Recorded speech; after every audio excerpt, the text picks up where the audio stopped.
Alibi Man Chapter 17. The sun was not up yet when I left my cottage and went to the horses. I fed them, then went outside and sat on the same bench Landry and I had occupied the evening before. It seemed that weeks had gone by since then. I had thought long and hard about Alexei Kulak. Most sane people would have called Landry and spilled the whole story. They got on the same plane to places unknown. Most sane people would have thought that the fact I didn't want to do that spoke volumes about the state of my mental health. Alexei Kulak was a criminal. He was volatile and dangerous. The fact that he had loved Irina only made him more so. I had done some homework on him after he left, as I sat at my computer with an ice pack wrapped around my throat. The Russian mob has nothing to mess was nothing to mess around with. The fact that relatively little had been written about Kulak told me he was smart. No one needed to tell me he could be ruthless. Even so, my gut told me to keep it to myself. I wanted to find Irina's killer. Kulak and I had that in common. If I could come up with results, he had no reason to hurt me. If I ratted him out to the cops, I was likely to end up in the trunk of a junker car going into the crusher at Kulak's auto salvage yard.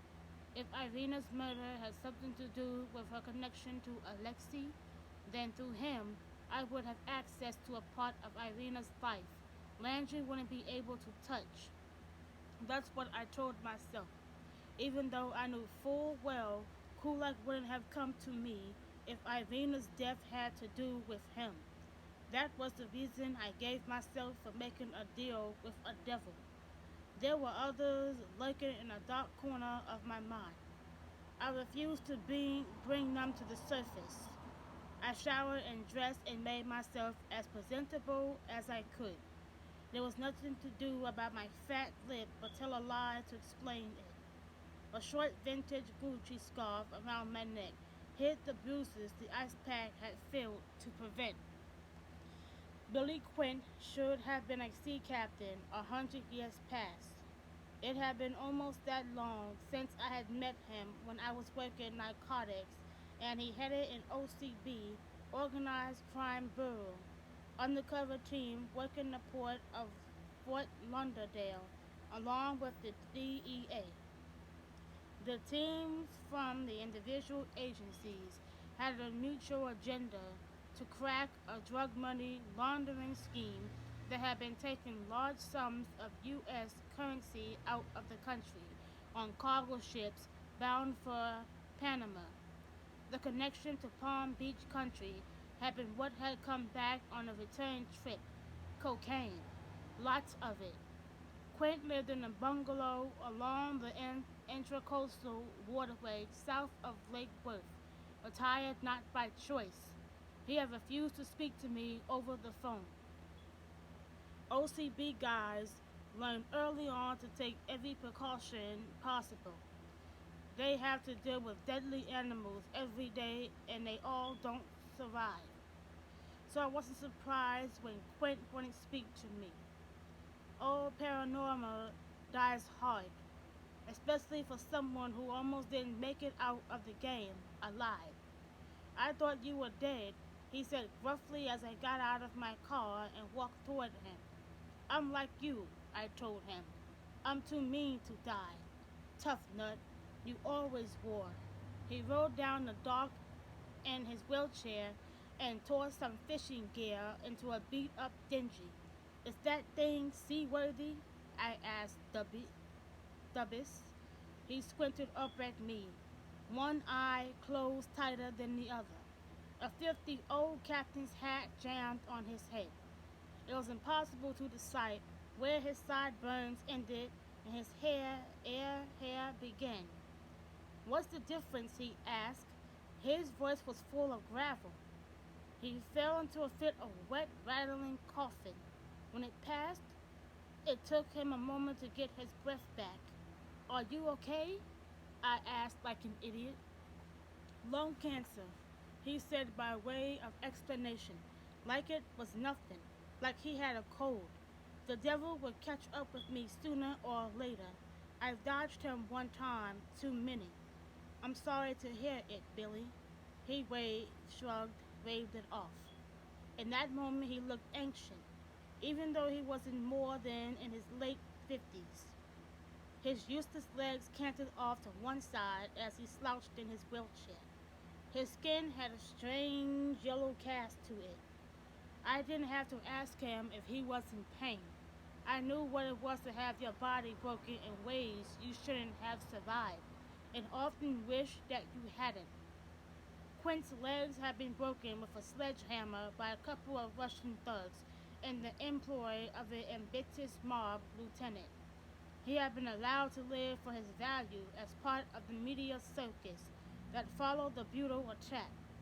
Free publicity advertising to one and all that the Russians were not to be fucked with by anyone.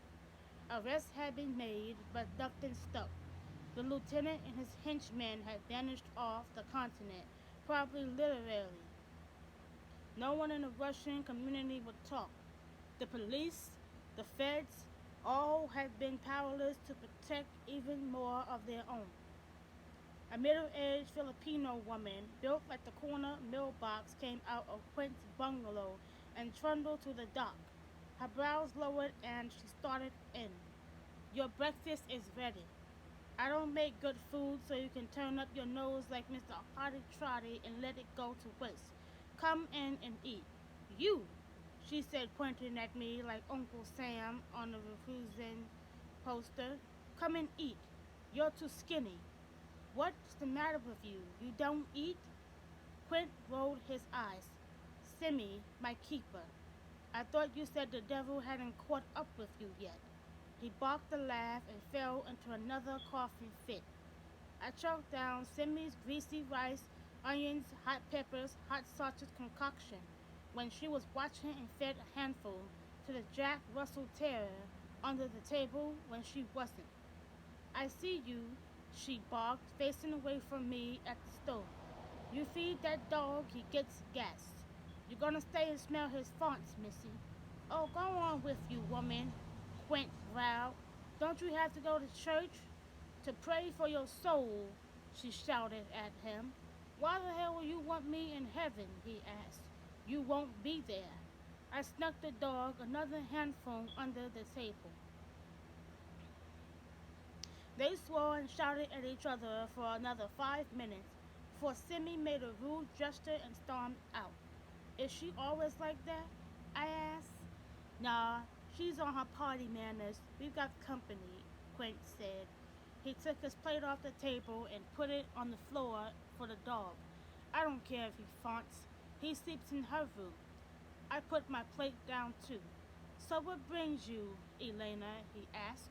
You didn't wake up today and think you should, from the kindness of your own heart, go and visit an old cripple.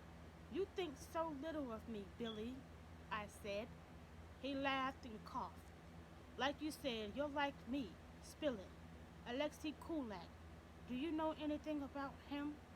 He may not have been on a job anymore, but guys like Quint never really get out. They keep their eyes peeled and their ear to the ground. At one time, he had known more about Russian organized crime in South Florida than anyone else. I was betting he still did. He made a sour face. Why? You're not dating him, are you? No, but he was in love with a girl I knew. She was murdered over the weekend. And you're going to ask me if I think he could have done it? From what I hear, that one could pluck your eyes out and have them for a snack. He didn't kill her, I said. He wants to know who did, so he can cut the bastard's jewels off and shove them down his throat? I didn't ask. I can guarantee. And what do you care what Alexei Kulak wants? Did he give you that fat lip? I tripped and fell and bit my lip. Why don't you just try to tell me you ran into a door? It's the truth, I said, looking straight at him. One advantage gained from my accident and the subsequent nerve damage. I had no problem telling a straight-faced lie. Of course, I had been a pretty good liar long before that.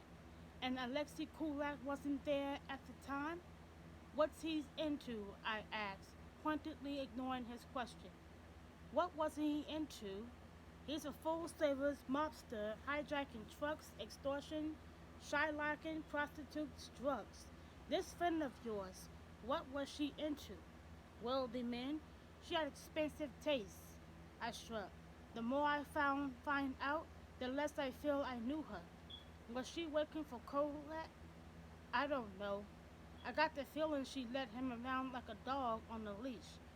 But I know she wasn't buying Gucci handbags with what she made grooming horses. How does a girl like that snag wealthy men? But libidos, I suppose.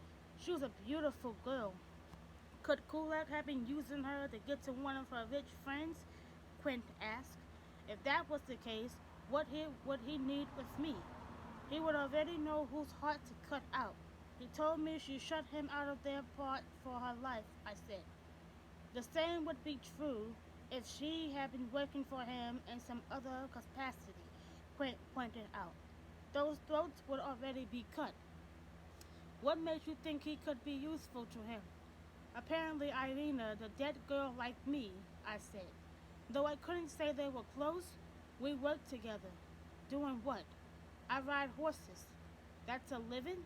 The horse business brought $60 million into Wellington last year. Jesus, Quint said, impressed. And you don't have to get shot at? Not usually. So Kulak knew you're in that world.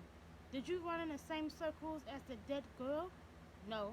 Does he know you were a cop? He knows whatever Irina told him. She told him I helped a young girl find her sister last year. What makes me think there's a lot more to that story? There is, I said, but nothing relevant to this. What are you going to do? Quint asked. I shrugged. I want to know who killed Irina, too. You didn't tell anybody on the job up there about Kulak? No offense, Billy, but I'd rather not end up on the business end of a sledgehammer. There's no guarantee that won't happen if you do help him, Elena. He won't want a loose thread left hanging, Quint said. This guy is the real deal. He's smart, ruthless. Alexei Kulak is as cold-blooded as a snake. Do you know how he came into power? He asked. I'm here to learn. The story goes he got off the plane from Moscow, went up to West Palm, where he was supposed to become a lieutenant under Sergei Yugardin. Kulak, Yugardin, and another lieutenant met. Kulak cut Yugardin's throat from ear to ear. He killed the lieutenant, put the lieutenant's prints all over the knife. Then he got rid of that body, but he kept the guy's hands. I hear he still keeps them in his freezer and uses them from time to time to leave prints at crime scenes. If it was only the three of them meeting, how do you know this isn't just a heartwarming Russian bedtime story? I asked. It's true, was all he said. He wouldn't say more. He didn't need to. You're playing with a cobra, Elena. You will get bitten. It's just a matter of when and how badly. Like, comment, and subscribe in this video. Bye.